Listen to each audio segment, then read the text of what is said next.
Namaste to all of you. Today I'm going to talk about Pragyapradh. Pragyapradh means intellect error. Pragyapradh is made of two words, Pragya and Pradh. Pragya means knowledge and Pradh means committing crime. So something that you are doing just like doing crime. That is Pradh. So in spite of knowing, in spite of the knowledge, even then you are committing that crime.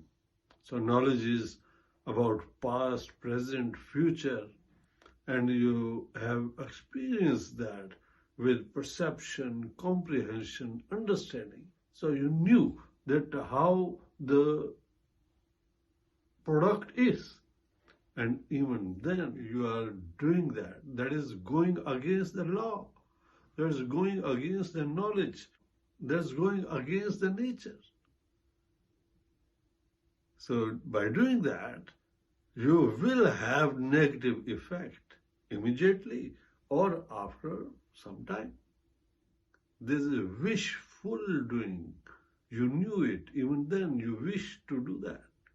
So knowingly, if you do something fault, so that is just like crime. So to do that type of act, so you must be not well here. That's why we call that intellect error.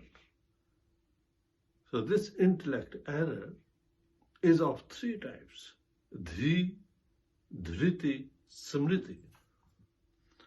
Dhi means intellect. It means that if your perceiving is good, if after perceiving you can discriminate in a product that this is good or this is bad, in spite of knowing that this is bad for you, and if you do, then this is fault of dhi. So we can also say that you didn't know about that. So there was lack of intellect, there was lack of knowledge that alcohol is bad for you. You didn't know, and you've been using that years and years. So that can be one aspect. But if you know that this is bad and you are still doing that, so that's really committing crime. So that's why if you don't know, you have to gather that information. You have to improve your intellect. You should be able to discriminate in good or bad things. So that's what expected from the person, that he is having good mental functionality. So now second aspect is dhriti. Dhriti is just like controlling your mind. It's a self-command, commitment to themselves, that they are going to take a particular decision, that I won't be doing this or I will do that. That is your decision. And if you can maintain that, if you can keep that commitment to yourself. But mostly, because of the worldly pleasure, we can't restrain from harmful objects. And that makes us indulge in the things what gives us worldly pleasure. Like you take chocolate, for example. You know that this gives you kilos in weight, but you are enjoying that. So every day you say that I won't be buying chocolate, I won't be eating chocolate anymore, but you can't keep that promise to yourself. So that is fault of dhriti.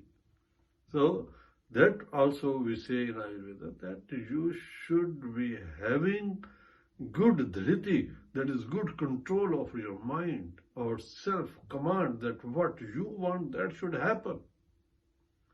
And third one is what dhi, dhriti, and third one is smriti. Smriti is power to recall, and that depends on the gained through the experiences. You knew that this has done good to you, and you can repeat that. If it was bad, then you should have done that.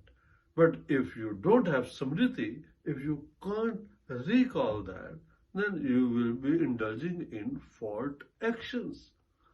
So that's why Samriti is also needed. Dhi is needed, that is intellect. Dhriti, control over mind, and Samriti, power to recall. So these are all three qualities one should be having. So mostly your Rajas and Tamas gun, that makes our Samriti Vibransh. So when there is Samriti Vibransh, when there is fault in the Smriti, then we indulge in the wrong activities. And this is mostly because of Rajas and Tamas. These are the qualities inherent in people, inherent in our food, inherent in every product, in every action. So if you decrease Rajas and Tamas, and then automatically Sattva will be increased. Sattva will be the right guide for you in decision making, in power to recall, and intellect, in perceiving right things. And that way you can have sound health. Then Ayurveda says that there are few enemies who don't let your mind function optimal. These enemies are like jealousy. If someone is of jealousy nature, then he will be more thinking about others. He won't be giving time to make his own progress, because much more time is just being wasted, being busy with others because of the jealousy. So one should learn not to be jealous. Then second one is pride. Pride, we say, this can prevent you from achieving great success, because you are having pride in the position you are living. You are happy with that. You think that you know everything. It's your pride. It's false pride. Then you won't make further progress. We can always learn. We can always go further. We can have progress. After that, there is one attribute, that is fear. Fear that you are just fearful, and that prevents you to innovate something new. So because of the fear, you won't be doing that innovations. You won't be that creative. If you are not creative, you are not innovative, then your mind stops developing further. And that's also one of the expectation from the person, that he should develop himself, that he is not fearful. He should be courageous, he should be innovative, he should be creative. After that, there is one more quality what we have to get rid of, that is anger. Anger is detrimental to your own progress. It is harmful. Because of that, you won't grow further. So then you have got illusion. We call that moh. And moh is that never allow you to accept the truth, because you are so involved with that illusion. So whatsoever you know, that is truth for you. That is, you are in your own world. You don't accept really the truth. So that's why we have to come out of that illusion.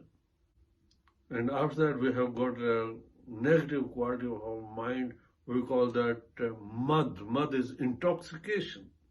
So intoxication, not only of alcohol or something, but intoxication of your success. That you are so high-headed, and that will stop you from further progress. Then we have got one more very negative quality, that is greed. Greed is of no limit. And you can see this will prevent you from enjoying your personal satisfaction. Ayurveda expects you to be master of these enemies. You should not be having these type of qualities, because this deteriorates your health and your progress. So these are all enemies one can win with Triguna. Triguna, what I said that we have got Sattva, Raja and Tama. Sattva is purity, is positiveness. Rajas is violent, vigorous, passion, and is obsession.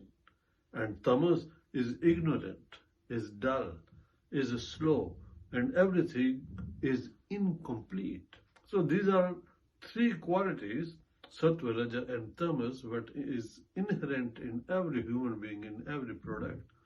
And Sattva being the best guide, so we should decrease Rajas and Tamas.